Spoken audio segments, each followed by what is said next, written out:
ao segundo Comap, um evento de aluno para aluno. Teremos agora a continuação do minicurso intitulado Aplicações Algébricas Geométricas da Teoria de Base de Grobner, que será apresentado pelos discentes João Felipe e Felipe Fernandes, sobre a orientação da professora Beatriz Casulari Mota. A professora Beatriz possui graduação e mestrado em matemática pela Universidade Federal do Rio de Janeiro e doutorado em matemática pela Universidade Estadual de Campinas. Atualmente é professora na Universidade Federal de Juiz de Fora, tem como principais interesses a teoria de curvas algébricas, a geometria finita e a teoria de códigos, e é coordenadora do programa PIC-OBMEP. O discente João Felipe Spinelli Moraes possui graduação em Ciências Exatas pela Universidade Federal de Juiz de Fora, bacharelando no curso de Matemática pela Universidade Federal de Juiz de Fora, participou dos programas de iniciação científica e extensão promovidos respectivamente pelo PROP e PROEX. Atualmente atua como professor do PIC-OBMEP 2020-2021. O discente Felipe Fernandes possui graduação em Ciências Exatas pela Universidade Federal de Juiz de Fora, licenciando no curso de Matemática pela Universidade Federal de Juiz de Fora, participou dos programas de iniciação científica, treinamento profissional e extensão promovidos pelo PROP e PROEX. Atualmente atua como professor no curso preparatório para concurso da Prefeitura de Juiz de Fora. Aproveitamos para agradecer por aceitar os nossos convites. Muito obrigado. Agradecemos a presença de todos, os da casa e os também presentes de outras universidades, e aproveitamos para relembrar algumas informações. Todos devem manter seus microfones e câmeras desligados. Todas as dúvidas serão tiradas no final da apresentação, podendo ser enviadas a qualquer momento pelo chat. Lembramos que os certificados serão disponibilizados através da plataforma Integra para o interno do ICE e enviados por e-mail aos demais participantes. Enviaremos no final deste minicurso um formulário que deve ser preenchido como comprovante de presença. Um bom minicurso a todos e todas. Qualquer dúvida, estamos à disposição.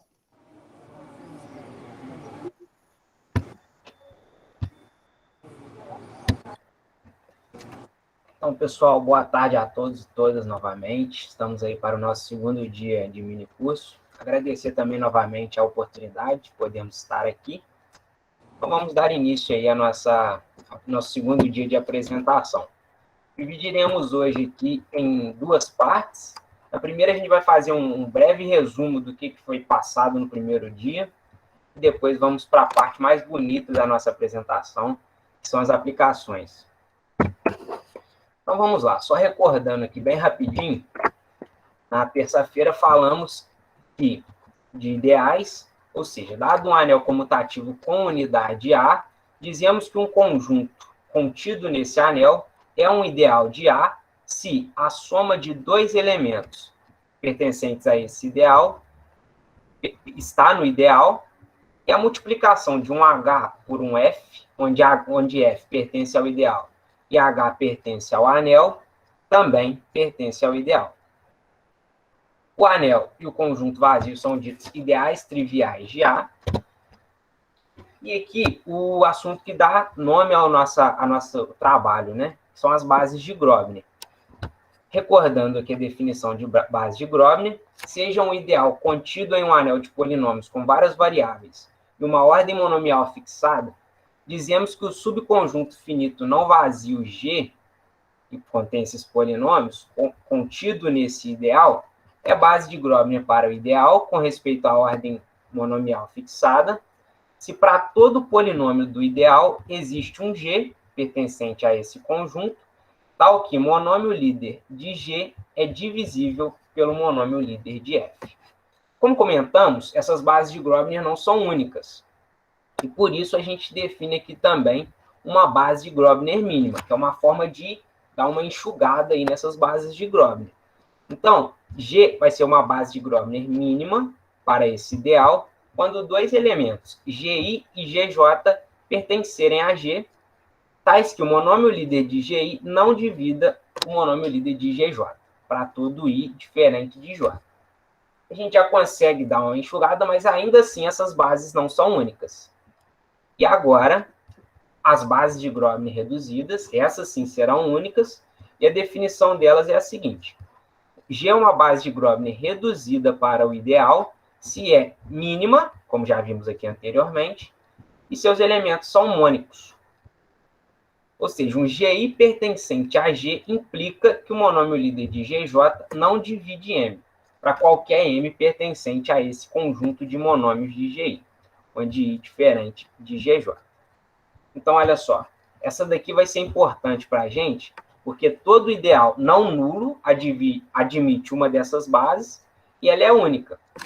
Então, a gente vai utilizar isso a todo momento, através do recurso tecnológico que vimos na terça-feira e vamos ver daqui a pouco também, que é o Magma. Então, ela é muito interessante. Aqui só uma forma braçal de calcular essas bases de Grobner, que são as seguintes. Primeiro, calcularemos esses S polinômios, que vão ser dados da seguinte maneira. O MMC, o S polinômio de F e G, é o MMC entre os monômios líderes de F e os monômios líderes de G, vezes o F dividido pelo termo líder de F, menos G dividido pelo termo líder de G. Calculando esses S polinômios, a gente utiliza aquele algoritmo de Buchberger e verifica que o resto da pseudodivisão de todo S polinômio pelos elementos de G é nulo. E com isso a gente obtém uma base de Grobner para G. Eu estou passando aqui bem rapidinho mesmo, que é só uma revisão e isso daqui é um cálculo braçal, a gente vai utilizar a todo momento o Magma, né, que é o recurso tecnológico, mas só para ficar claro o que de fato está sendo feito, né? Então, olha só, além disso, o resto da pseudodivisão de um polinômio, desse anel de polinômios, pelos elementos da base de Grobner reduzida, é único. E se o resto for nulo, significa que o polinômio pertence ao ideal. Então, agora sim, vamos para a parte mais bonita, né, que são as aplicações. E algumas aqui definições que utilizaremos para essas aplicações, que são as seguintes. Considere o anel de polinômios em várias variáveis, k, de x1 até xn, só recordando aqui então, né, x1, x2, x3, até um xn qualquer são as variáveis desses polinômios, e os coeficientes estão nesse conjunto k, onde k pode ser reais, racionais, complexos, e assim por diante. E esse conjunto C contido em Kn. Então, vamos definir aqui o I de C como sendo os polinômios nesse anel de polinômios que se anulam em alfa, ou seja, que possuem raízes alfa, onde esses alfas estão contidos em C. A gente já viu também no primeiro dia que esse I de C é um ideal de Kx, de Kx1 até Xn. E outra definição importante aqui também são os ZI, que é o conjunto das raízes dos polinômios pertencentes a esse I de C. Então, esses I de I serão todos os alfas pertencentes a C que anulem os polinômios F. Então, olha só, o que a gente vai fazer aqui, uma dessas aplicações, né, são sistemas de equações polinomiais. E o que a gente vai fazer é o seguinte, vai tomar todos esses polinômios pertencentes ao anel de polinômios e fazer com que eles se anulem. E depois tomaremos o ideal gerado por esses polinômios, F1, F2, até um Fm aqui qualquer. Destacando que esse M é diferente, e são letras diferentes, né, porque são realmente quantidades diferentes. Aqui é o número de variáveis e aqui é o número de polinômios, que não necessariamente são iguais. E aí o nosso objetivo, então, é encontrar esse K que anula todos esses polinômios, né? Que sejam comuns e que pertençam a esses aí. Então, olha só, esse teorema aqui também vai ser muito importante para a gente, que é o teorema dos zeros de Hilbert. Seja K um corpo algebricamente fechado, então ZI diferente de vazio para qualquer I propriamente contido nesse anel de polinômios.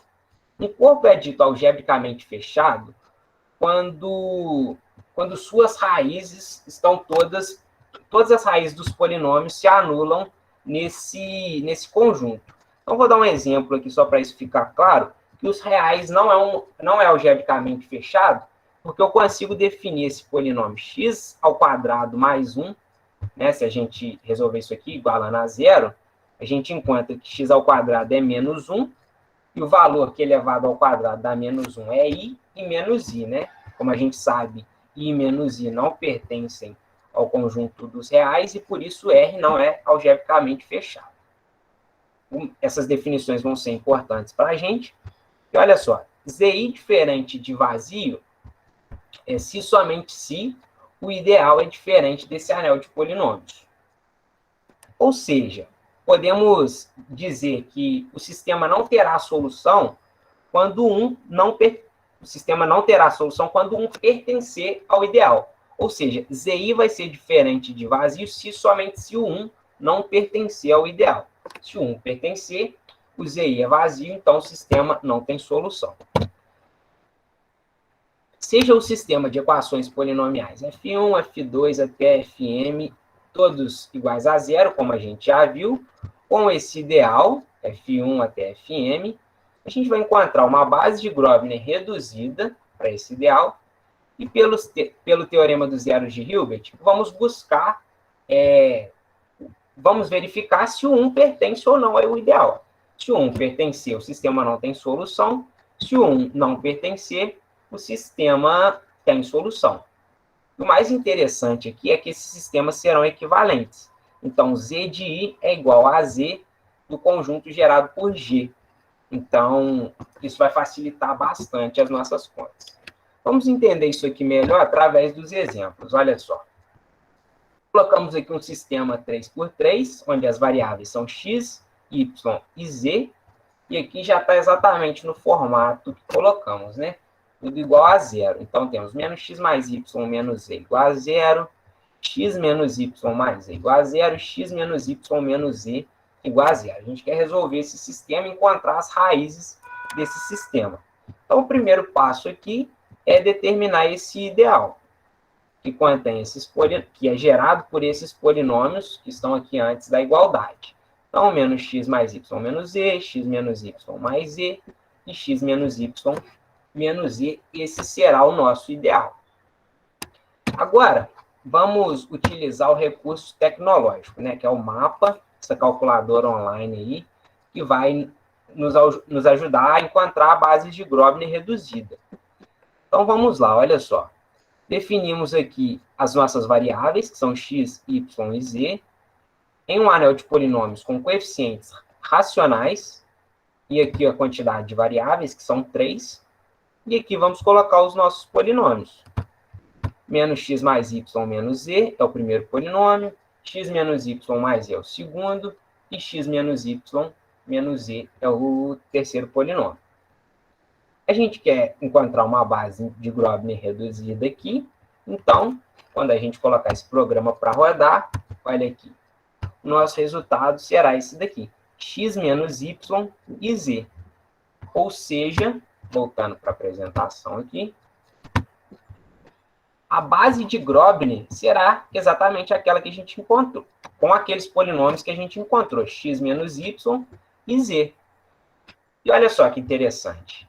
Esses sistemas são equivalentes. A gente pode fazer aqui, ó, x menos y igual a zero e z igual a zero. Esse sistema inicial aqui e esse segundo são equivalentes, eles têm as mesmas soluções. Só que esse sistema aqui é bem mais simples de resolver. A gente fazendo isso igual a zero, então a gente encontra aqui que x é igual a y, e fazendo z igual a zero, né, o valor do z. Então, a solução do meu sistema vai ser x, x e zero. Ou seja, a gente coloca x, x assim, para dizer que x e y têm os mesmos valores, né? Mas eles podem ser quaisquer. Então, vamos somar aí, por exemplo, 7, só para verificar que isso realmente funciona. Quando o x for 7, o y também vai ser 7. Então, menos 7 mais 7, 0. Menos 0, 0. 7 menos 7, 0 mais 0, 0. 7 menos 7 menos 0, isso também dá 0. Então, de fato, essa solução aqui é a solução desse sistema. Só que a gente conseguiu, de uma forma bem mais simples, resolvê-lo. Vamos ver agora um outro sistema que é possível e determinado, né? Aqui a gente viu um sistema que é possível, mas é indeterminado. Vamos ver agora um que é possível e determinado. Olha só. Temos aqui 3 equações, 3 incógnitas, mas diferente do primeiro, eles não se anulam. Aqui a gente tem 7, 6 e menos 2. A gente precisa que esses polinômios se anulem. Mas para anular esse polinômio, né, como tudo isso daqui é igual a 7, basta a gente subtrair 7 para fazer com que ele se anule. Então, basta isolar aqui o 7, o 6 e o menos 2, né? Então, obtemos aqui essas equações. E os polinômios do nosso ideal será 3x mais 5y mais 2e menos 7, que está aqui, menos x mais 2y menos e menos 6, que está aqui, e esse último polinômio, que também está aqui. Agora, iremos calcular uma base de Grobner novamente, vamos utilizar o magma. Olha só, de novo, as minhas variáveis, o anel de polinômios, o coeficiente que está sendo trabalhado, o número de variáveis, e aqui embaixo, os polinômios. Então, eu tenho aqui 3x mais 5y mais 2e menos 7, é o meu primeiro polinômio, só com a observação aqui, que a multiplicação a gente utiliza o asterisco, para separar os polinômios, as vírgulas, e assim por diante, só para ficar claro isso, né? Porque senão vai dar erro na hora de rodar o programa. E a gente quer que retorne uma base de Grobner. Então, olha só o que acontece quando a gente roda esse programa. Encontramos aí x menos 1, y menos 2 e z mais 3. Ou seja, vamos colocar aqui em tela cheia. Ou seja, essa é a nossa base de Grobner, x menos 1, y menos 2 e z mais 3. Fazendo tudo isso igual a zero, a gente encontra esse novo sistema aqui, que é bem mais simples de resolver do que esse inicial. E aí, fazendo x menos 1 igual a zero, encontramos x igual a 1, y menos 2 igual a zero, y igual a 2, e z mais 3 igual a zero, z igual a menos 3. E, de fato, são soluções para esse sistema. Então, vou verificar um por um aqui, mas substituindo o x aqui por 1, o y por 2 e o z por menos 3, a gente consegue observar que isso realmente funciona. Então, aí, mais uma forma de perceber que isso, como que as bases de Grobner auxiliam a gente nessa resolução, né? Como que torna um problema, um sistema que pode ser bem trabalhoso, em um sistema simples de resolver. Para fechar essa parte de sistemas, colocamos aqui um sistema que é fácil de ver que não tem solução, né? X mais y igual a menos 2 e x mais y igual a menos 3. Dois números somados dando valores diferentes. Esse sistema não vai ter solução, mas só para a gente verificar o que acontece. Então, olha só, de novo, o que a gente vai fazer aqui é isolar o menos 2 e o menos 3, de forma que eles fiquem iguais a zero. E calcular o meu ideal aqui com esses polinômios. Então, x mais y mais 2 e x mais y mais 3 é o ideal gerado por esses polinômios. Calculando a base de Grobner, reduzida com o magma. Então, já coloquei aqui, olha só, as variáveis, os polinômios, e vamos ver o que acontece. Quando eu rodo esse programa, eu encontro 1.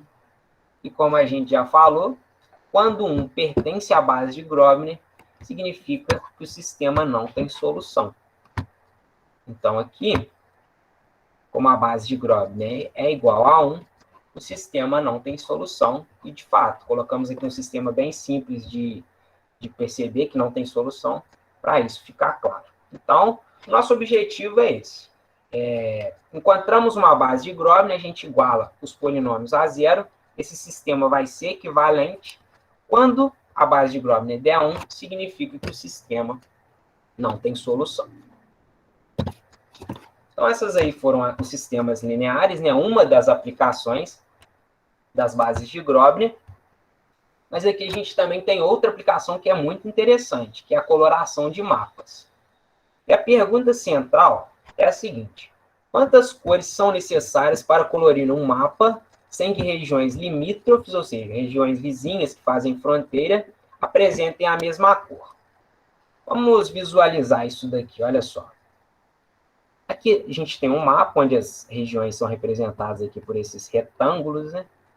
E a gente percebe que é possível colorir com duas cores, porque essas regiões vão se alternando. Então, aqui eu colori com cinza claro, aqui de branco, cinza claro, branco. É tranquilo de visualizar isso. Esse outro mapa aqui já possui 3 regiões, E todas essas regiões se intersectam.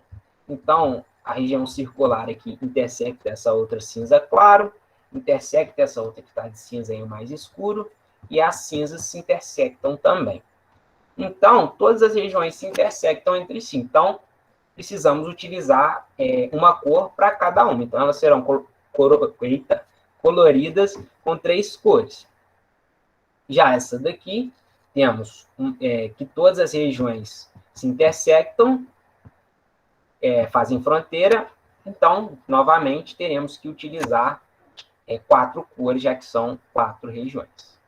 Bom, esse problema foi demonstrado, né, foi depois de muitos anos, por todos esses estudiosos aqui, que eu não vou me arriscar a falar os nomes, mas foi comprovado que todo mapa pode ser colorido com apenas 4 cores, que é esse teorema das 4 cores, né? Então, foi comprovado que qualquer mapa eu consigo colorir com 4 cores, mas existem mapas que podem ser coloridos com 3 ou até mesmo com 2 cores, né? Os mapas de 2 cores não serão tão interessantes para a gente, porque visualmente é muito tranquilo de encontrá-los, porque são exatamente esses mapas que as regiões se alternam. Então, o nosso objetivo aqui será verificar se o mapa pode ser colorido com apenas 3 cores.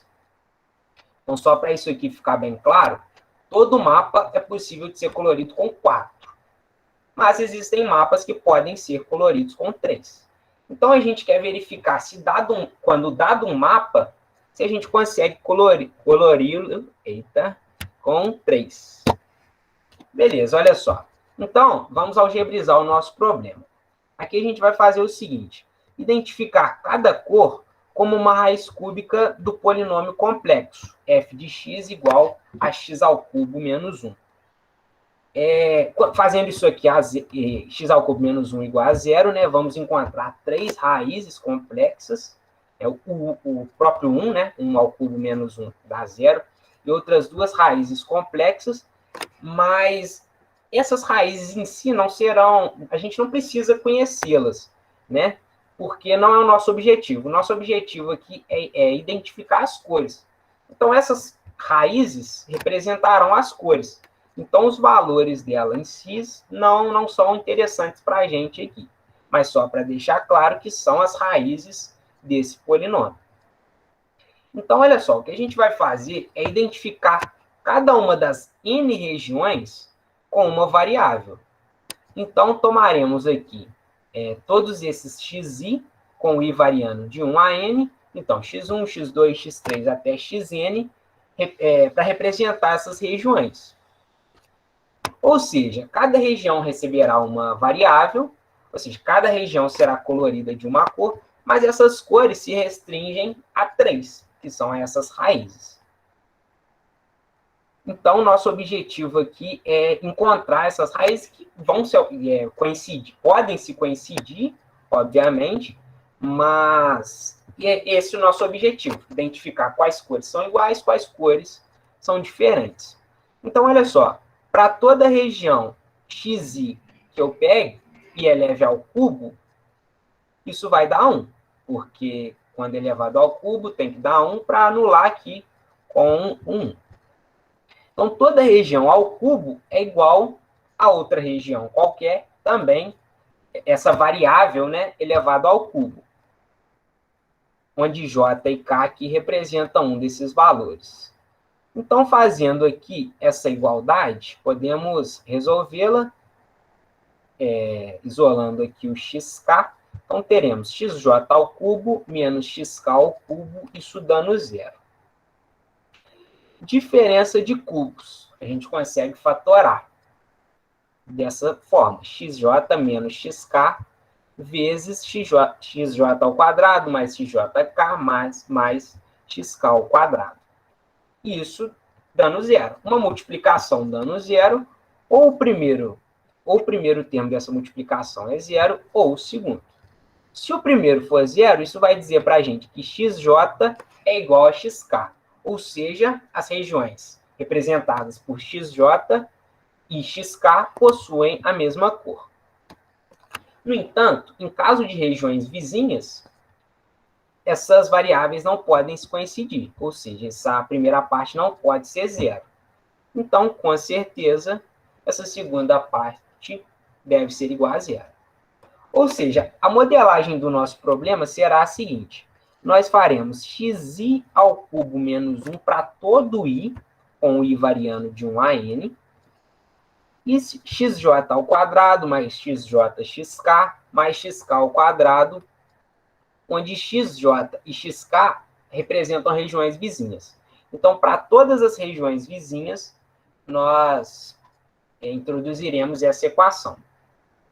O ideal será gerado por esses polinômios, e nós iremos encontrar base de Grobner reduzida utilizando o magma.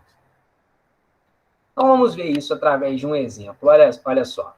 Temos aqui o mapa da região sudeste, e não é difícil de perceber que pode ser colorido com 3 cores, mas a gente quer exatamente verificar isso de forma algébrica.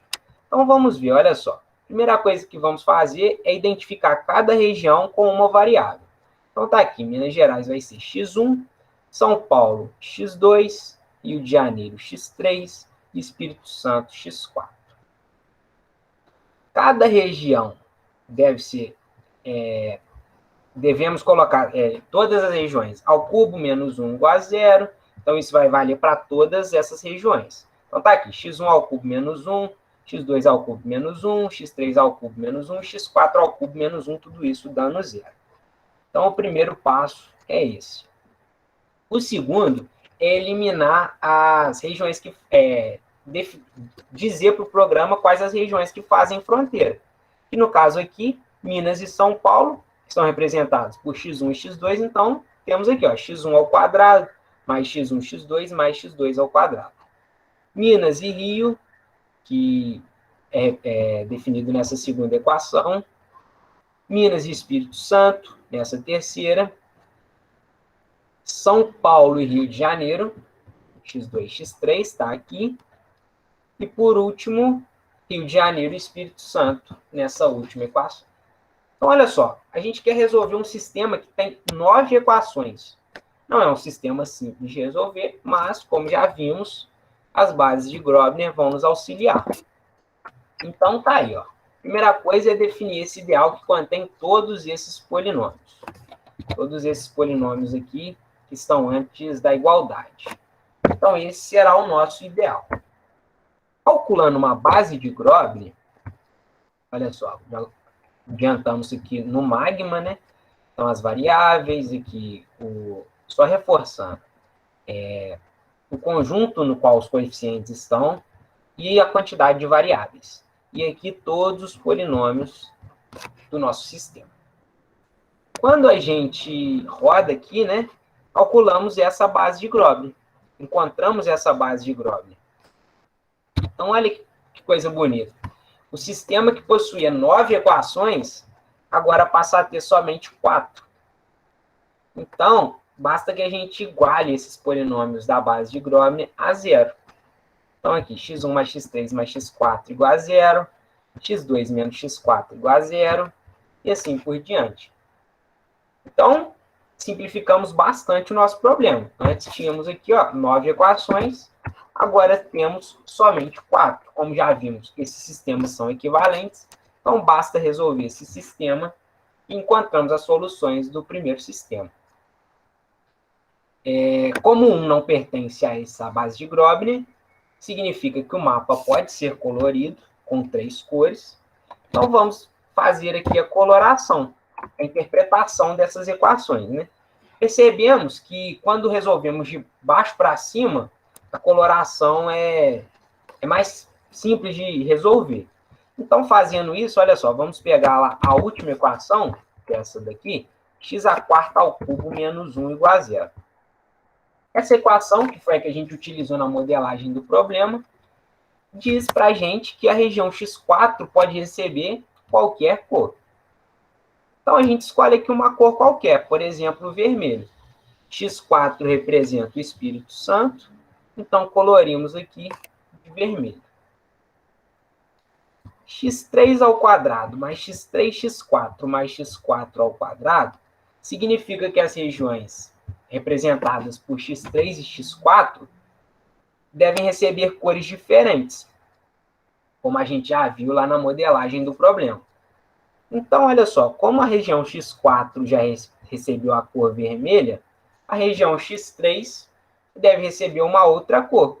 Então, a gente escolhe aí o azul, por exemplo. Então, a região x3 representa o Rio de Janeiro, então a gente colore o Rio de Janeiro de azul. x2 menos x4 igual a zero. Isso significa que essas regiões são iguais, porque x2 menos x4 igual a zero implica que x2 é igual a x4. Então, essas regiões devem ser coloridas com a mesma cor. Como x4 já foi colorido de vermelho, x2 também deve ser colorido de vermelho. Então, está aqui São Paulo colorido de vermelho, que é a região representada por x2. E, por último, essa equação diz para a gente que essas regiões devem ter cores diferentes, x1, x3 e x4. x4 já foi colorido de vermelho, x3 já foi colorido de azul, então devemos escolher uma outra cor para x4, por exemplo, o amarelo. Então, colorimos aqui a região representada por x4 de amarelo, que é a região de Minas Gerais. Então, olha só, aqui não foi necessário conhecermos essas raízes complexas, porque elas representam cores. Então, o que nos interessa aqui é só se essas regiões podem ser coloridas ou não de mesma cor. É essa a interpretação do problema. Então, está aí mais uma aplicação bonita das bases de Grobner. Vamos ver mais um exemplo aqui, olha só. Agora a região centro-oeste. Mesma coisa, iremos cada região tomar uma variável.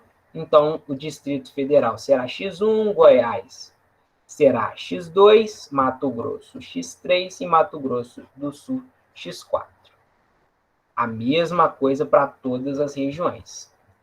Devemos modelar o problema dessa forma e eliminar as fronteiras através dessas equações. Então, tá aí, x1, x2, Distrito Federal e Goiás, x2, x3, Goiás e Mato Grosso, e assim por diante, todas as regiões que fazem fronteira, eliminamos através dessas equações. O meu ideal terá todos esses polinômios, e a base de Grobner reduzida, calculada através do magma, será essa daqui. x1 ao quadrado menos x1, x3, menos x1, x4, mais x3, x4, e assim por diante. O que a gente faz agora é igualar tudo isso a zero, e temos esse novo sistema, também mais simples de resolver. Então, saímos de um sistema que tinha 8 equações, chegamos em um sistema com apenas 4. Também simples de resolver. Como um não pertence à base de Grobner, é possível colorir esse mapa com 3 cores. Então, vamos fazer essa interpretação. Olha só. Novamente, de baixo para cima, pegando lá a última equação, x4 ao cubo menos 1 igual a zero, significa que a região x4 pode ser colorida de qualquer cor. Então, x4 aqui, acho que é o Mato Grosso do Sul. Deixa eu só voltar aqui para conferir, isso mesmo. x4 Mato Grosso do Sul pode ser colorido de qualquer cor. Então, a gente escolhe aqui o vermelho. Essa equação diz que as regiões x3 e x4 devem ter cores diferentes. Então, a gente escolhe uma outra cor aqui para a região x3. Como já usamos o vermelho, então essa região x4 vai ser colorida de uma outra cor, por exemplo, azul. Então, está aqui o Mato Grosso colorido de azul. x2 mais x3 mais x4, faltou um igual a zero aqui. Isso indica que essas regiões devem ter cores diferentes.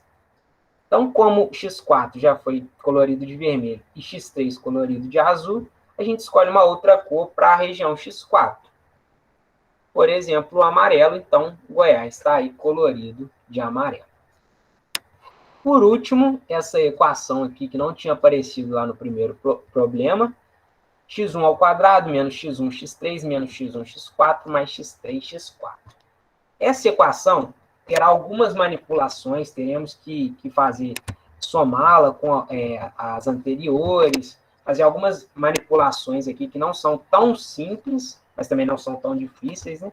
E a gente colocou para vocês na apostila, lá bonitinho, passo a passo, mas depois de resolvê-la, a gente chega à conclusão que x1 pode ser igual a x4 ou x1 ser igual a x3. Ou seja, a gente pode escolher essa cor, ou colocá-la igual a x4, vermelho, ou colocá-la igual a x3, que é azul. Então, o Distrito Federal aqui, que é essa região x1, a gente escolhe uma dessas cores, por exemplo, o vermelho. É até interessante observar através do mapa que ela pode ser colorida com qualquer uma dessas cores, porque essa região não faz fronteira nem com o Mato Grosso, nem com o Mato Grosso do Sul. Então, por isso, chegamos a essa equação que nos diz que essa região pode ser colorida com qualquer uma dessas cores. Mas a interpretação disso certinha está lá na apostila para vocês. E agora, né, um caso bem mais geral, que é o Brasil. Será que é possível colorir o Brasil com apenas 3 cores? Essa vai dar um pouquinho de trabalho, né, porque aqui a gente tem 26 estados, um Distrito Federal, então são 27 variáveis, né, nem temos letras suficientes para isso. Utilizamos aqui as letras minúsculas até o Z, e o Azão, o A maiúsculo, para representar o Rio Grande do Sul. Então, novamente, modelando o nosso problema, temos todas essas equações para cada uma das variáveis, onde nossas variáveis são as letras minúsculas, mais o A maiúsculo, e vamos eliminar todas as regiões que fazem fronteira. Através dessas equações, dessas e dessas. Ou seja, vamos ter um ideal gerado por 76 polinômios. Não tão simples de resolver, né? Vamos ver o que acontece quando a gente utiliza o Magma para resolver isso. Então, já adiantei aqui, né? Aqui todas as variáveis. Definimos o nosso anel de polinômio com 27 variáveis. E aqui todas essas equações. Até tomar cuidado para mexer aqui, para não atrapalhar tudo, né? Mas está aí todas essas equações. 76 equações. Mas, né? Nem tudo que a gente espera são flores. Quando a gente compila isso, dá 1. Então, assim, depois de ter todo esse trabalho, a gente chega à conclusão que a base de Grobler é igual a 1. Ou seja, não é possível de colorir o Brasil com apenas 3 cores. Base de Grobner igual a 1 significa que o sistema não possui solução. Então, não é possível colorir o mapa do Brasil apenas com 3 cores. Então, essa daí foi a primeira parte, né? Passo a palavra agora para o João. Vai trazer aí mais algumas aplicações também interessantes. Boa tarde, gente. Vou roubar a tela aqui do Felipe para poder apresentar, continuar com a apresentação. Só um minuto.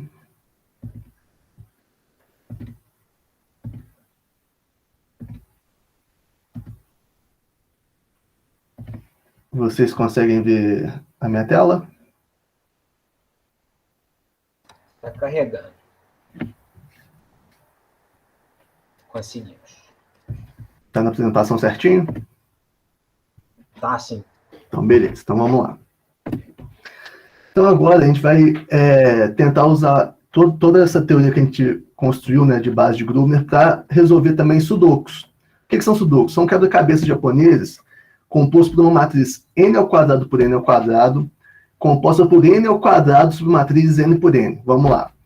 O mais comum é o sudoku 9 por 9.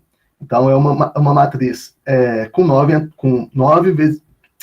com uma matriz 3 ao quadrado por 3 ao quadrado, ou seja, 9 por 9, com 9 matrizes, ou seja, 3 ao quadrado submatrizes, e cada uma dessas submatrizes n por n, 3 por 3. cada uma das entradas vai receber um dígito que vai variar de 1 até n ao quadrado. Então, cada quadradinho disso aqui vai receber um dígito, nesse sudoku 9×9, vai receber um dígito variando de 1 até 9. E a regra de preenchimento é a seguinte: linhas, numa mesma linha não pode ter dígitos iguais, numa mesma coluna não pode ter dígitos iguais, e numa mesma submatriz também não pode ter dígitos iguais. Então, essa é a regra de a gente resolver um sudoku.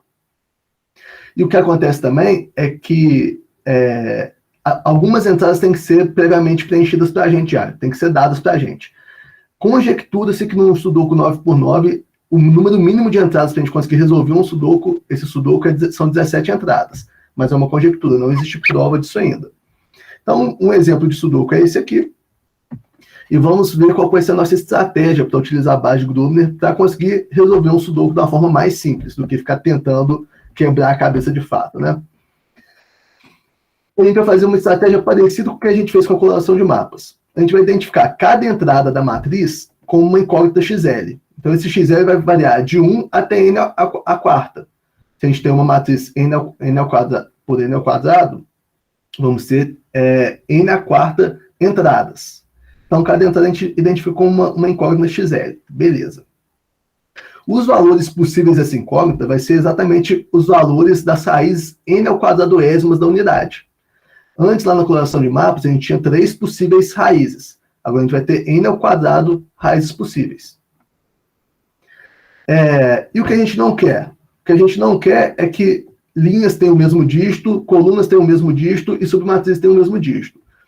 Então, da mesma forma que como a gente identificou cada entrada como uma incógnita, e cada uma dessas incógnitas vão poder receber valores que são as raízes n ao quadrado ésimas da unidade, então se a gente eleva qualquer incógnita a n ao quadrado e qualquer duas incógnitas a n ao quadrado, a gente vai ter essa igualdade. E mesma coisa que a gente fez na coloração de mapas, a gente consegue chegar nessa relação, né, de uma raiz elevada a n ao quadrado menos a outra raiz elevada a n ao quadrado igual a zero.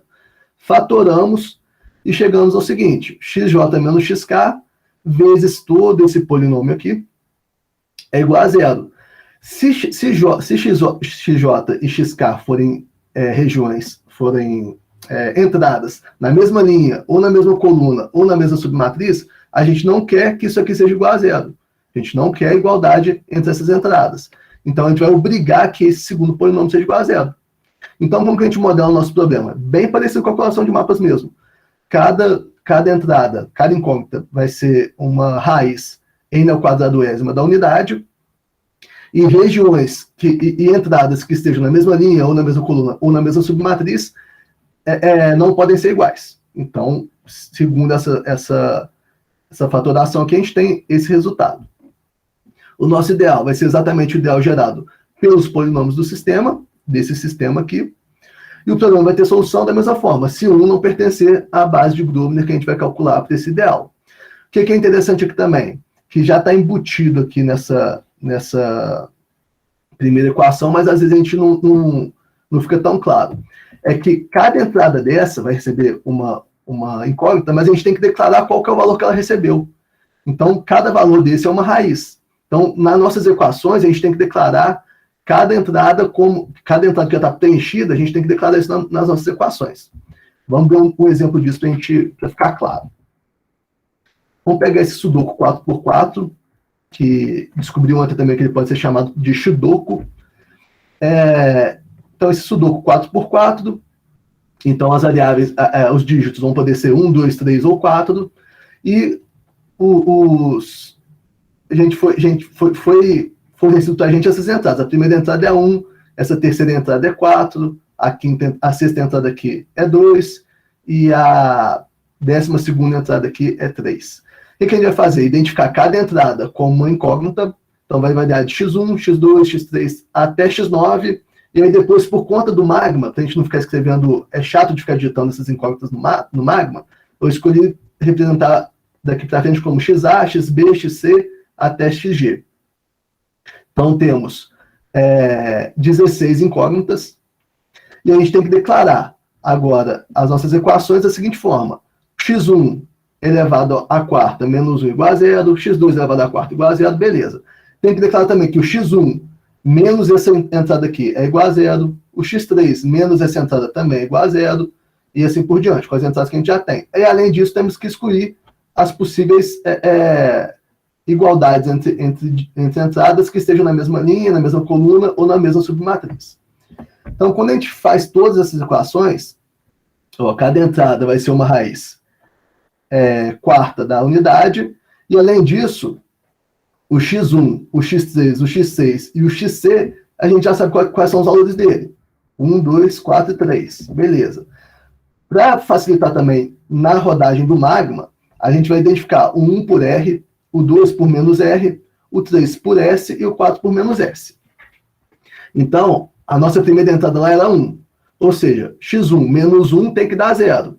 A gente identificou o R como o 1. Então, vai ser x1 menos R igual a 0. A nossa entrada x3 era 4. Então, x3 menos 4 tem que ser igual a 0. Mas a gente identificou o 4 como menos S, então vai ficar x3 menos S, ou seja, x3 mais S igual a 0. E a gente faz isso para todas as entradas que a gente tem informação. E, além disso, esse polinômio aqui grande, quando a gente está só com duas incógnitas, a gente consegue fatorar ele da seguinte forma. Primeira incógnita mais a segunda, multiplicada pela primeira incógnita ao quadrado mais a segunda ao quadrado. Isso aqui é uma manipulação algébrica mesmo. Então, aqui a gente está excluindo exatamente a possibilidade de x1 e x2 terem o mesmo dígito. Aqui, de x2 e x3 terem o mesmo dígito. Receberem a mesma entrada, né, o mesmo valor. Então, a gente faz isso para todas as entradas que estejam na mesma coluna, na mesma linha ou na mesma submatriz. E aqui, isso aqui é um tanto de equação, mais um tanto de equação, mais esse tanto de equação. A gente tem mais de 70 polinômios também que geram esse ideal. O que a gente vai fazer? Calcular a base de Grobner para esse ideal também, com auxílio do magma. Quando a gente calcula a base com auxílio do magma, continua uma base muito grande, mas já reduziu bastante. Quando a gente calcula aqui utiliza o magma para calcular a base de Grobner reduzida desse ideal gerado por esses polinômios, a gente vai chegar em 1, 2, 3, 4, 5, 6, 7, 8, 9, mais ou menos 18 equações, que é muito melhor do que resolver um sistema com 70 e tantas equações. Então, já ganhamos alguma coisa aqui. O problema agora vai ser interpretar essas equações. Aí, algumas são fáceis de interpretar. Por exemplo, R menos XE é igual a 0. Então, XE vai ser R. Quem que é o R? É o 1. Então, eu sei que a entrada XE vai receber o dígito 1. XG vai ser menos S. Quem que é o menos S? Tem que olhar aqui de novo, acho que é o 4. O menos S é o 4. Então, o XG vai receber o menos 4. X1 vai ser igual a menos XE. Aqui começa a falar o seguinte, X2, XE, XF e XG não podem ser iguais. A gente vai ter que começar a interpretar todas essas equações. Fato é que vai precisar de algumas manipulações algébricas. E aí a gente, manipulando algebricamente todas aquelas equações, a gente chega nos seguintes resultados. O XE vai ser 1, o XG vai ser 4, o X2 vai ser igual a isso aqui. Aí quando a gente... Olha aqui, o XG vai ser todo menos XE, menos XF, menos XG. X2 vai ser isso, né? Quando a gente volta para essa equação aqui, fica exatamente x5 menos x2, mais x2. Então, a gente chega por essa igualdade que x5 vai ser igual a menos x2. x4 vai ser igual a xf. Então, a gente vai fazendo todas essas manipulações. O que acontece? Algumas entradas a gente consegue receber o dígito, o valor que ela vai receber de cada. Por exemplo, XE, o XG, beleza. Mas algumas a gente só consegue relações de igualdade entre elas sem saber qual é o valor verdadeiro delas. Então, o que a gente fez? Identificou cada uma dessas igualdades que a gente não sabe o valor ainda por uma cor. E aí, pegando todas as entradas que a gente sabe o valor e as entradas que a gente não sabe o valor, mas sabe que tem igualdade entre elas, a gente pode fazer um pré-preenchimento do nosso sudoku dessa forma. Essas entradas 1, 2, 4, 3, 4, 1 e 2 aqui, foram fornecidas ou que a gente conseguiu através da interpretação da base de Grobner. E essas igualdades verde, verde, vermelho, vermelho, também vieram das interpretações da base do sistema gerado pela base de Grobner. E agora a gente vai fazer o seguinte, vai utilizar as regras de preenchimento no Sudoku para poder acabar de preencher esse Sudoku. Por exemplo, a região a entrada x2, que está verde aqui, ela tem que ser diferente de x1, de x3 e de... aqui vai ser x6, eu acho, né? X5, x6. Então, x1 tem que ser diferente de... x2 tem que ser diferente de x1, que é 1, x2 tem que ser diferente de x3, que é 4, e x2 tem que ser diferente de xc. Porque a gente chegou aqui que x2 é diferente de xc, que é 2. Então, x2 vai ser igual a 3. E a gente viu também que x2 é igual a xd. Quem que é o xd? É esse aqui. Ele vai ser igual a 3 também. x4 tem que ser diferente de x1. Tem que ser diferente de x2 também. E tem que ser diferente também de x3. Então, x4 é esse aqui. Tem que ser diferente de x1, do x2 e do x3. A gente viu que o x2 é o 3, então o x4 tem que ser exatamente o 2. A gente viu também que o xf é igual ao x4. Então, a gente vai fazer essa interpretação para todos esses valores. E aí a gente consegue finalmente preencher o nosso Sudoku. Então, a ideia é bem parecida com... Aqui faltou um Sudoku 4x4, né? A ideia é bem parecida com a colação de mapas. É identificar, fazer um sistema de equações que modelem o nosso problema, conseguir uma base de Grobner que reduz esse nosso sistema de equações e interpretar essas equações.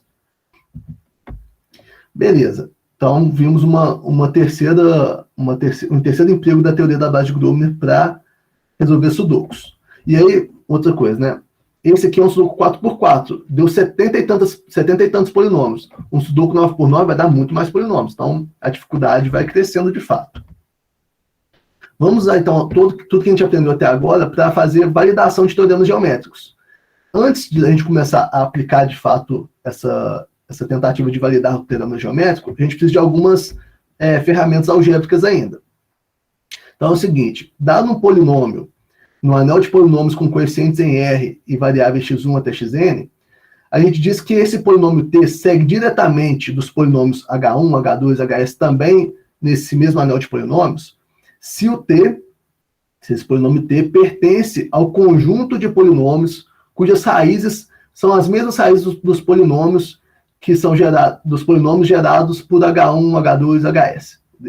A gente define esse ideal como gerado pelo H1, H2 até HS. Então, novamente, o T segue diretamente desses polinômios H1 até HS se ele pertence ao conjunto de polinômios cujas raízes são as mesmas raízes dos polinômios gerados por H1, por H2 até HS. Ou seja, T segue diretamente do ideal gerado por H1 até HS significa que a solução do sistema H1 igual a H2 igual a H3 igual a HS igual a zero também é a solução de T igual a zero. Então, se eu tenho que T segue diretamente desse ideal gerado, eu consigo uma solução para esse ideal gerado, eu também consigo uma solução para T. E vice-versa, né? E aí, para validar os teoremas geométricos, a gente vai ter o seguinte: se um teorema é dado pelas hipóteses H1 até HS e pela tese T, basta que a gente verifique que o T segue diretamente desse polinômio gerado por H1 até HS, pelas hipóteses, e a gente vai ter o teorema validado. Se a gente conseguir uma base de Grobner, então, para esse ideal, e fazer a pseudodivisão, acho que está explicadinho aqui, perfeito. Se a gente conseguir uma base de Grobner para esse ideal, e fazer a pseudodivisão da nossa tese, né, do nosso polinômio tese, pelos elementos da nossa base de Grobner, e esse resto der zero, então a gente tem que esse polinômio tese pertence ao ideal gerado pelos polinômios hipótese, que é como a gente vai chamar daqui para frente os H's e o T, né? Os H's vão ser polinômios hipótese e os T's vão ser polinômios tese. Então é isso. Pega o ideal gerado, consegue uma base de Grobner pelo magma, que facilita a nossa vida, e faz a pseudodivisão da tese pelos elementos da base. Ainda, temos que algebrizar algumas informações geométricas, que não é nada muito diferente do que a gente já viu em geometria analítica. A gente vai pegar pontos AI, dados pelas coordenadas Azinho e Bzinho, pontos do nosso plano. Esse vai ser um natural qualquer, né? Então, a gente fala que a distância entre os pontos A1 e A2, vai representar pelo módulo de A1 vezes A2, né? Podemos enxergar assim, vai ser exatamente aquela ideia do teorema de Pitágoras, né? A gente faz um triângulozinho e vê qual que é quanto que vale a hipotenusa. E aqui a gente vai tirar a raiz dessa hipotenusa ao quadrado, né? Então, vai chegar nisso aqui. Segunda coordenada primeira coordenada do nosso ponto A2, menos a primeira coordenada do nosso ponto A1, elevado ao quadrado, mais segunda coordenada do ponto A2, menos segunda coordenada do ponto A1, elevado ao quadrado, tira a raiz disso e temos a distância entre o ponto A1 e A2. Coeficiente angular, mesma coisa. A ideia lá da geometria analítica. O coeficiente angular da reta que passa pelo ponto A1 e A2 vai ser exatamente a diferença entre as segundas coordenadas dos pontos A2 e A1 sobre a diferença das primeiras coordenadas dos pontos A2 e A1. Outra coisa, a gente fala que A1, A2 e A3 são colineares quando o coeficiente angular da reta que passa por A1 e A2 é igual ao coeficiente angular da reta que passa por A2 e A3. Isso vai acontecer somente se a gente vai calcular exatamente o M12 e o M23 igualar, fazendo algumas manipulaçõezinhas, chegamos nessa expressão aqui, igual a zero. Distância entre o ponto A1 a gente fala que a distância entre A1 e A2 é K vezes a distância entre A3 e A4, dessa forma aqui. Então, a gente vai pegar a distância de A1 a A2, igualar com K vezes a distância de A3 a A4. E aí, mesma coisa, eleva tudo ao quadrado, passa para a esquerda, né, para a gente chegar numa igualdade de zero. Então, temos 4 polinômios aqui, quatro equações, na verdade, né, que traduzem algumas informações geométricas para a gente. Então, vamos para o primeiro teorema de fato. Ele fala o seguinte: seja o quadrado de vértices A, B, C e D, tal que M e N são pontos médios dos lados AB e BC, respectivamente, então os segmentos DM e DN dividem a diagonal AC em 3 partes iguais. Então, vamos entender aqui no desenho. Vou pegar o meu quadrado de lados de vértices A, B, C e D. Os pontos médios do AB, M, e o ponto médio do CB, N. Quando eu ligo o vértice D ao ponto médio M, eu vou cruzar minha diagonal AC no ponto P. E quando eu ligo o meu segmento DN quando eu ligo o vértice D ao ponto médio N, eu vou formar um segmento que cruza também a minha diagonal AC. E aí o que o teorema fala é o seguinte: se isso acontece, essas 3 partes aqui, AP, PQ e QC, são iguais. Então, para a gente modelar o teorema, a gente vai fazer o seguinte: vai tomar como unidade de medida o AB. Então, o tamanho do segmento AB vai valer 1, vai ser a nossa unidade de medida. Vai identificar o vértice A bem na origem do nosso plano cartesiano, de forma que a gente vai ter o A igual a 0, 0, o B igual a 1, 0, o C igual a 1, 1, o D 0, 1, o ponto médio do segmento AB, meio e 0, e o ponto médio do segmento CD, 1 e meio. O ponto P e o ponto Q vão ser pontos quaisquer, que eu identifiquei como AB e CD. Reparem o seguinte: estamos num plano cartesiano. Essa reta aqui que liga, a reta que passa por AC, é exatamente a reta x igual a y. Né? Porque aqui a gente está no ponto 1, 1 também. O C é o nosso 1, 1, 1. Então, P igual a AB é a mesma coisa que falar P igual a AA. E o Q, CD, é a mesma coisa que falar que Q igual a DD, por exemplo. Então, essas duas coordenadas serão iguais. Quais são as nossas hipóteses? P, M e P são colineares, ou seja, esse segmento aqui, e D, N e Q são colineares. Então, nossas hipóteses são: tenho 2 segmentos de retas, que liga D ao ponto médio M e D ao ponto médio N. Pelas equações que a gente viu olhar atrás, né, aquelas informações geométricas que a gente viu olhar atrás, a gente consegue traduzir nossas hipóteses como os polinômios H1 igual a 3A sobre 2, menos meio, igual a 0. E H2 igual a 3D sobre 2, menos 1, igual a 0. lembra que a gente tem que usar as coordenadas a primeira e a segunda coordenada de cada ponto, né? Mas a gente falou que P vai ter coordenadas A e A, e o Q vai ter coordenadas D e D. Então, por isso que não aparece A, B e C, D aqui, só aparece A e D. E qual que é a nossa tese? A nossa tese é AP é igual a QC, que é igual a 1/3 da diagonal. Vou voltar aqui no desenho, ó. AP é igual a QC, que é igual a 1/3 da diagonal. Se AP for igual a QC e for igual a 1/3, é claro que PQ também vai ser igual a 1/3, né? Então, a nossa tese é essa. Só que a nossa tese é essa, que todo mundo a gente pode traduzir ela como dois polinômios. AP igual a 1/3 de raiz de 2 e QC igual a 1/3 de raiz de 2. Então, o nosso T1 vai ficar 2A ao quadrado menos 2 sobre 9, e o nosso T2, nossa segunda tese, 2 vezes 1 menos D ao quadrado menos 2 sobre 9. Quando a gente calcula o nosso ideal gerado pelas hipóteses, H1 e H2, a gente chega na base de Grobner dada por A menos 1/3 e D menos 2/3. O que a gente tem que fazer agora? Dividir o T1 e o T2 pelos elementos de G.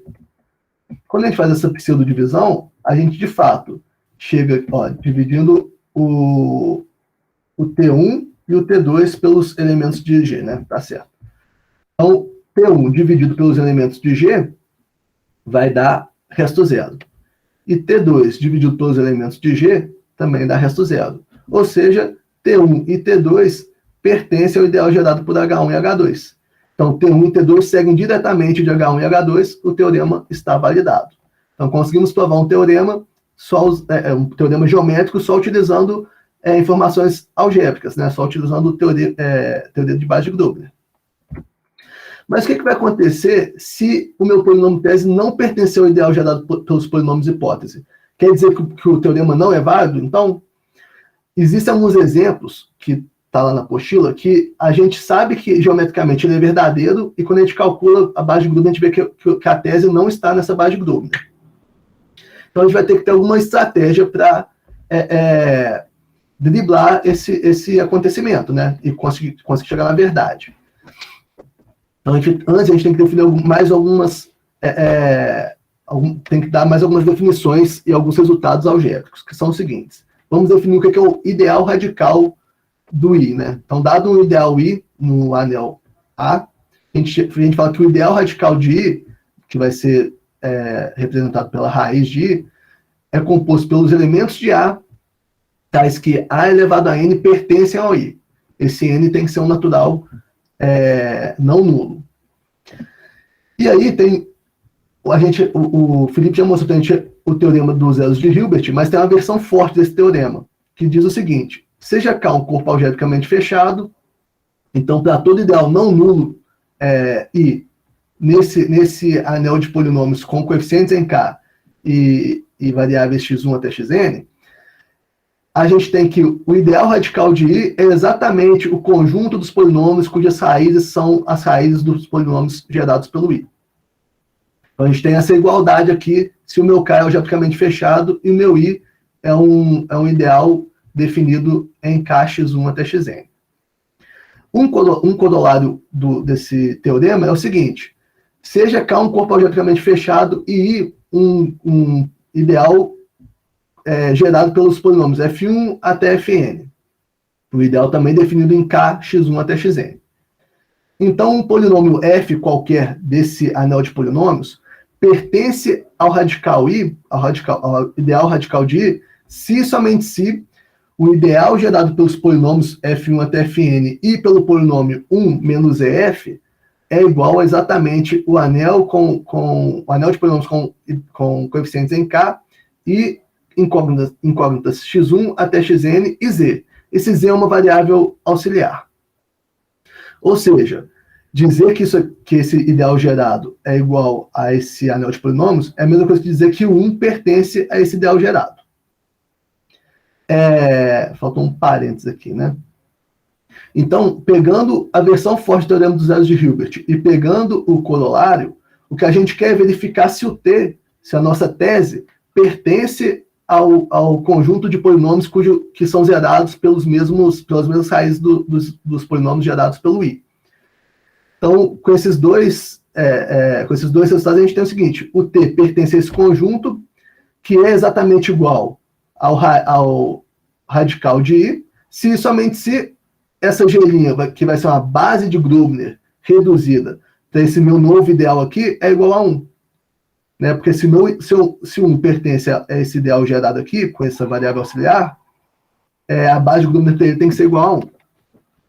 Então, vamos lá. E tem outro resultado ainda também, que fala o seguinte: dado um ideal não nulo I, definido no anel de polinômios com coeficientes em K e variáveis y1, y2 até ym e x1, x2 até xn, se G for uma base de Grobner para o ideal I, com respeito à ordem monomial lexicográfica, aí aqui é importante destacar que a ordem monomial é a lexicográfica, porque o nosso magma ele roda em ordem, ele calcula a base na ordem monomial lexicográfica.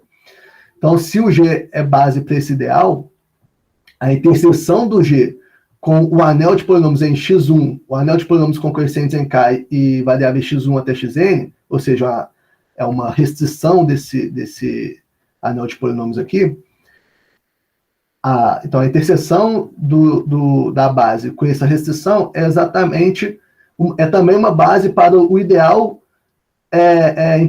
interseção com esse anel de polinômios.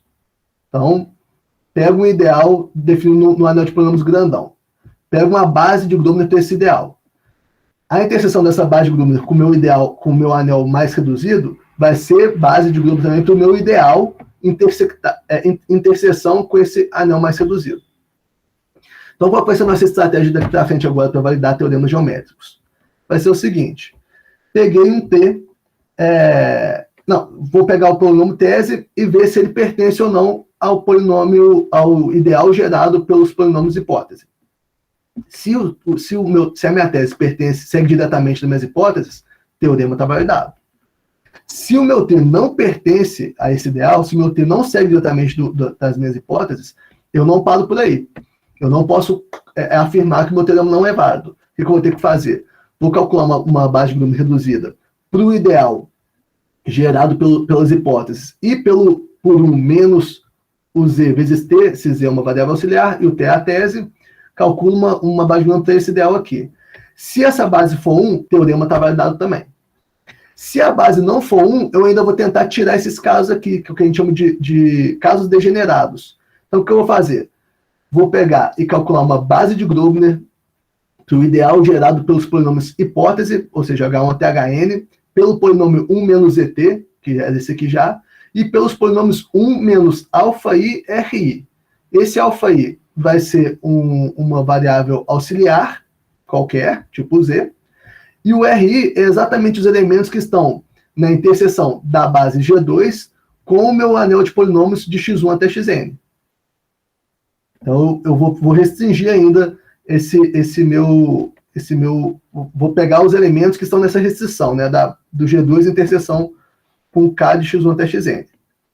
Então, T pertence ao ideal gerado, beleza, o teorema está validado. T não pertence, calcula a base de Grobner para o ideal gerado pelas hipóteses, menos 1 menos E.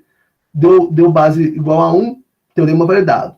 Se não deu base igual a 1, eu ainda calculo essa terceira base de Grobner aqui. Então, vamos para exemplos para a gente conseguir enxergar isso melhor. As alturas de um triângulo se encontram no mesmo ponto. Esse é o teorema. Então, como que a gente vai modelar o problema? Vai tomar como unidade de medida a distância entre o ponto A e o ponto B e vai identificar o A como a origem do plano cartesiano. Então, o que a gente vai ter? O A vai ser 0, 0, o B vai ser 1, 0 e o C vai ser AB. Eu não sei quanto que o C vale. A altura referente ao vértice A vai ser dada por A', onde a linha vai ser também um ponto que eu não conheço as coordenadas de fato, A1, A2. O B' também vai ser o ponto de interseção entre a altura referente ao vértice B e o segmento AC, B1, B2.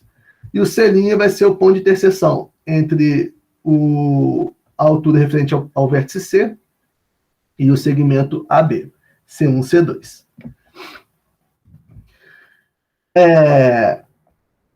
O que a gente tem aqui, na verdade? eu sei que duas alturas de um triângulo, elas se intersectam, porque vão ser segmentos não paralelos, e elas podem até não se intersectar dentro do triângulo, mas a gente consegue estender, se esse ponto C estiver muito para cá, a gente consegue estender, prolongar o nosso segmento que representa a altura, e uma hora esses segmentos vão se intersectar. Então, vou tomar como hipótese que o P é o ponto de interseção entre A', A'B, B', ou seja, a altura referente ao vértice A e a altura referente ao vértice B. Isso vai ser minha hipótese. Ou seja, o P é colinear a A e a A', e o P é colinear a B e B'. Pelas aquelas nossas equações que a gente viu lá nas informações geométricas, a gente consegue modelar a hipótese H1 como menos xa2 mais y1 igual a 0, e a hipótese 2 como H2 igual a xb2 mais yb1 menos y mais b2 igual a 0. Qual que vai ser a minha tese? Exatamente que o P também pertence à altura referente ao vértice C. Né? Que aí eu vou estar falando assim, ó, o P é ponto de interseção entre as alturas A e B.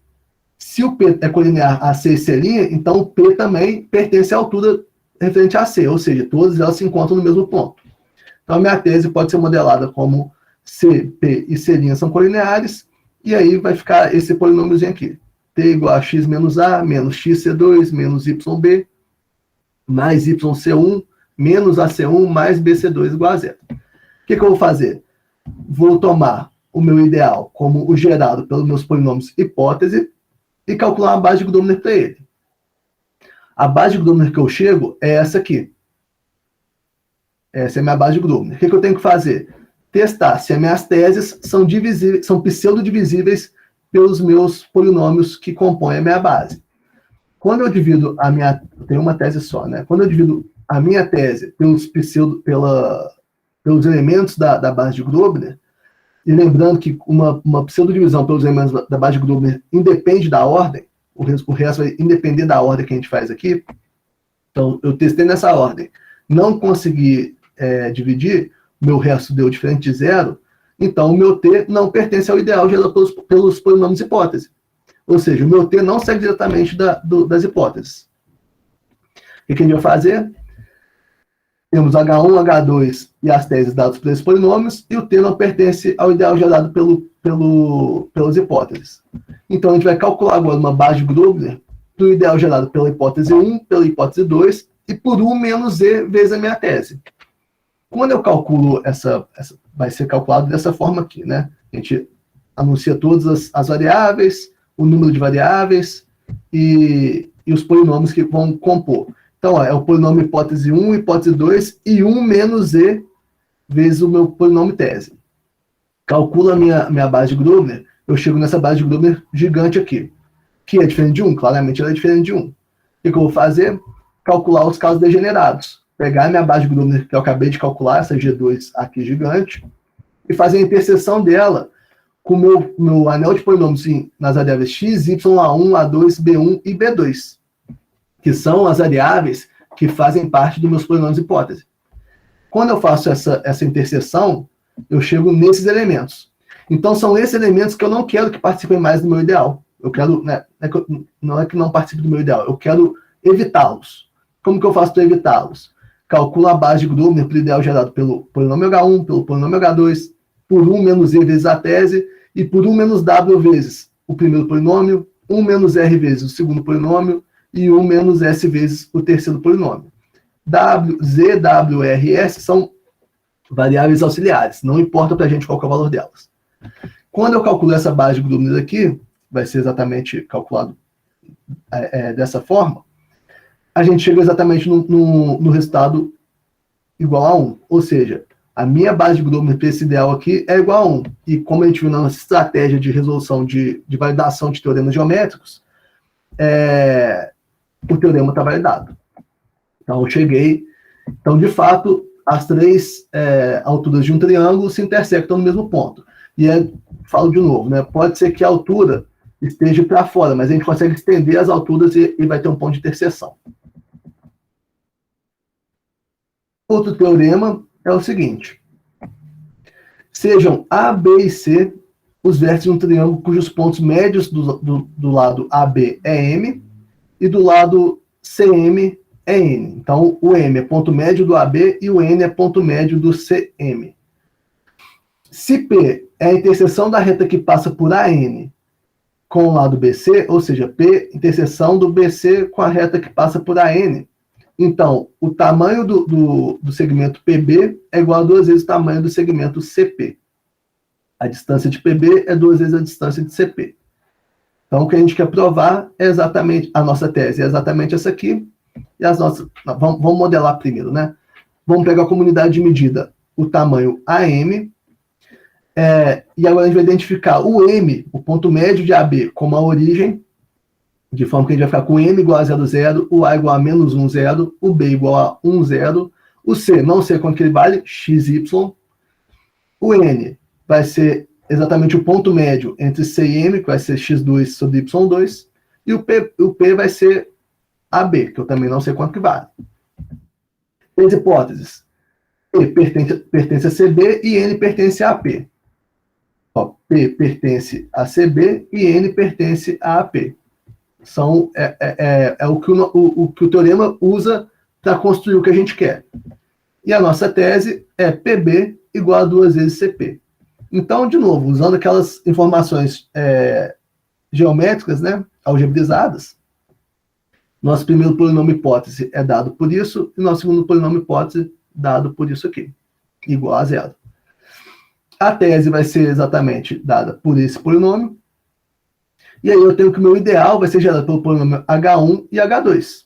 Esse é o meu ideal. Quando eu calculo a base de Grobner para esse ideal, eu chego nesse resultado aqui, nesse conjunto. Se eu fizer a pseudodivisão desses elementos, do polinômio tese pelos elementos de G1, eu vou chegar no resto não nulo também. E o T não vai pertencer ao meu ideal. Ou seja, o T não segue diretamente das minhas hipóteses. Aqui está o cálculo da base de Grobner, né? Essa foi feito pelo Magma também. O que eu vou fazer? Calcular a base de Grobner para o meu ideal gerado pelo hipótese 1, hipótese 2 e 1 menos E vezes minha tese. Quando eu calculo esse ideal, essa base, eu chego exatamente nesse conjunto aqui, que também não é igual a 1. E o que eu tenho que fazer agora? Fazer a interseção entre o G2 e o meu anel de polinômios. Restrito, aquele anel de polinômios mais restrito, sem as variáveis auxiliares. Quando eu faço G2, interseção com o anel de polinômios sem a variável Z, o que me sobra é exatamente o B e o Y, porque esse polinômio aqui tem Z. Então, me sobra B e Y. Esse é G2, interseção com esse anel de polinômios ABXY. Variáveis ABXY. E, de fato, aqui a gente consegue ver que isso aqui representa para a gente o caso degenerado. Se o Y é igual a 0, o que vai acontecer? O Y aqui é a segunda coordenada do C. Se ele for igual a 0, o meu C está aqui tá colinear com A e B. Então, não é um triângulo. Então, o meu teorema vai por água abaixo, porque eu estou pegando triângulo. Então, de fato, esse Y igual a 0, o que vai implicar em B igual a 0 também, significa que o ABC não é triângulo. Então, isso é o nosso caso degenerado. Por isso que essa interseção dá para a gente exatamente os casos degenerados. Calculamos agora, então, a base de Grobner para o ideal gerado pelo polinômio H1, H2, 1 menos E vezes a tese, 1 menos W vezes Y. Por que não precisa fazer 1 menos R vezes B? Porque o Y igual a 0 já implica o B igual a 0. Exatamente pela forma que a gente modelou o B aqui. O B é a segunda coordenada do P. Então, se o C vier para ficar colinear a B, o P também fica colinear a B. Então, Y igual a 0 implica B igual a 0. Então, a gente não precisa tirar os dois casos. Tira só o Y. Quando a gente calcula essa base aqui, a gente chega em G numa base igual a 1. Então, aqui é o cálculo para a primeira base, né, para o polinômio gerado por 1 menos ET, e agora para outra base, que é 1 menos ET, 1 menos WY. A gente chega em 1. E aí o nosso teorema está validado novamente. Gente, espero que vocês tenham gostado. As referências são essas aqui. a gente pode aplicar a base de Grubner em várias outras coisas, em teoria de grafos e tudo mais, só que a gente achou que ia ficar muita coisa para mostrar aqui e não ia dar tempo. Acabou que foi até mais rápido do que eu imaginava. Mas na apostila tem mais exemplos, e agradeço a atenção de vocês, e até a próxima.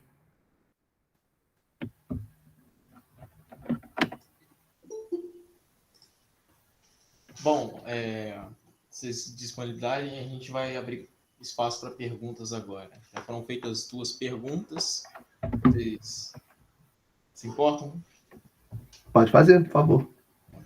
Uma é do Tiago Souza, né? Ele pergunta o seguinte: boa tarde. Existe alguma vantagem de resolver sistemas de equações lineares que podem ser resolvidas facilmente usando métodos elementares, usando bases de Grobner?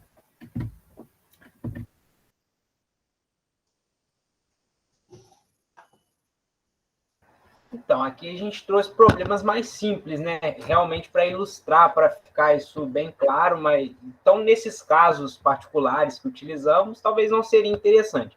Mas aqui a gente trouxe mesmo como uma ferramenta para visualizar isso para um caso mais geral. Então, nesses casos mais simples, talvez não seja interessante somente para perceber, né? Para perceber o que está acontecendo e tudo mais. É interessante, mas aplicar de si, quando é um problema muito simples, acaba que não torna tão necessário, né? Bom, a segunda pergunta é do Luiz Fernando Croco Afonso. Ele perguntou o seguinte: vocês possuem alguma noção da complexidade computacional do algoritmo para se obter uma base de Grobner? Isto é, a ordem do número de passos em função do tamanho das entradas necessárias para se obter a base? Então, eu não tenho essa noção, não. Eu acho que ele é bem baseado no algoritmo de Buchberger. Mas, então, vai depender do número de polinômios, vai gerar, quanto mais polinômios, mais S polinômios a gente vai ter para testar. Então, acho que, não sei se é essa a pergunta em si. Bia, se você quiser me ajudar. Você tá sem áudio, Bia. Percebi, quando eu comecei a falar. Na verdade, é um algoritmo de complexidade bem difícil de estimar, assim. Porque a quantidade de escolhas que a gente tem para fazer no algoritmo em si pode alterar muito o tempo computacional. Mas eu anotei aqui, porque eu achei que essa pergunta pudesse aparecer. Eu anotei aqui que...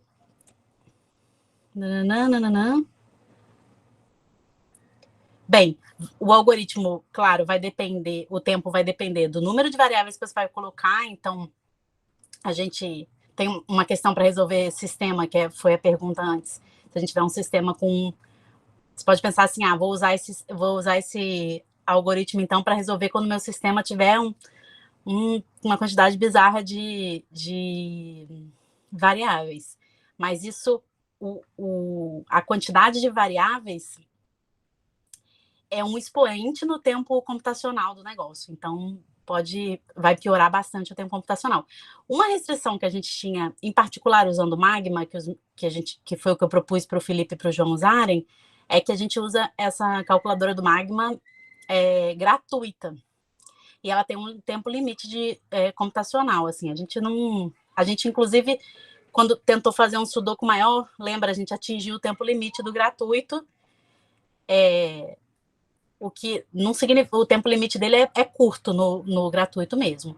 Mas deu para ver que a complexidade dava uma crescida bem grande, crescendo pouco o problema, né? Indo do 4 para o 9. Mas então é isso. A complexidade do algoritmo vai depender do número de variáveis e também do grau dos polinômios que a gente está colocando na base, né? Se a gente tiver na base, não, o conjunto que a gente está tentando procurar a base, o grau máximo desses polinômios vai fazer diferença no tempo computacional. Então, é um tempo difícil de estimar, assim, porque depende de cada caso que a gente tem. mas é um problema que muita gente estuda, melhorar o tempo a complexidade do algoritmo de Buchberg, embora ele seja largamente usado, porque ele foi proposto já na era do computador, né? Então, a gente já vinha com ele computacionalmente, largamente implementado em diversos sistemas de computação algébrica. É muito usado, mas muita gente trabalha nisso de tentar melhorar o tempo, assim. Eu sei que não foi uma resposta completa como o Croco gostaria, mas é porque realmente não tem um tempo, não posso te dizer assim, é polinomial ou é exponencial. Ele tende a ser exponencial, mas você precisa de várias variáveis em um grau alto para ter uma complexidade realmente alta. Em casos pequenos, como os meninos apresentaram aqui, porque é os casos que mais simples de fazer, até porque, pensa bem, eles tiveram que digitar todas as equações. Então, a gente tinha que restringir um pouco os nossos exemplos. Aí, nesses casos, dá para a gente fazer rapidinho. Bom, temos mais uma pergunta aqui da Tatiana Aparecida Gouveia. Ela perguntou assim para a professora Bia: sabe de alguma teoria semelhante para anéis de variáveis, várias variáveis não comutativas? Perguntei aos meninos no primeiro dia. Não sei para variáveis não comutativas. Imagino que fique mais difícil, porque você vai ter que declarar como que funcionam as suas variáveis, né? Mas posso pensar nisso, mas nunca vi, não. Acho que é porque eu nunca trabalhei com variáveis não comutativas. Talvez seja só por isso. Não quer dizer que não existe. Outra pergunta, Marcos Oliveira. Esse último sistema de validação de teoremas utiliza algum tipo de demonstração por absurdo? Pergunto isso porque tive essa impressão com a utilização do termo I1 menos ET. Se não me engano.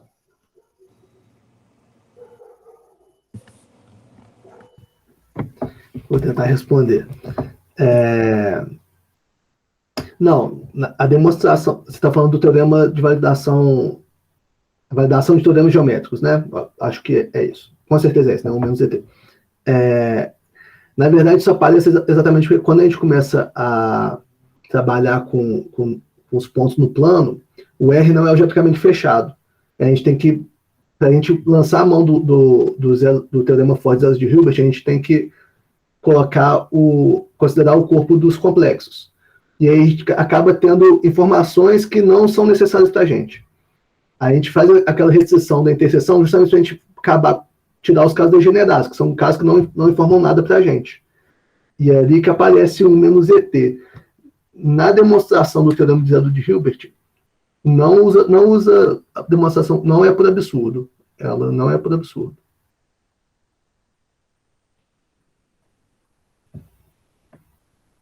Ok. A gente tem mais alguma pergunta?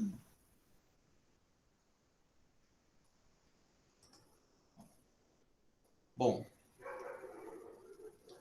agradeço a todos os membros da equipe aí, a professora Bia, o João, o Felipe Ribeiro, né? Agradeço a todos também, obrigado a todos por participarem desse mini curso. O formulário de presença está disponível no chat. Espero que todos tenham o mini curso tenha sido proveitoso para todos. Um abraço, né? E uma boa tarde. Obrigada, pessoal, pela organização aí do congresso. Muito interessantes as atividades. E obrigada, Felipe e João, por aceitarem o meu convite de dar esse mini curso, porque foi bem legal. Vocês estão de parabéns. Aguardem o vídeo deles na CEMIC e o TCC do João, que vai completar o assunto. Isso aí. Gente, obrigado pela atenção. Muito obrigado, Bia, pela orientação. Obrigado à organização também. Está sendo excelente o evento. E é isso. A gente que agradece aí a organização, a Bia, ela está acompanhando a gente aí nesse ano aí.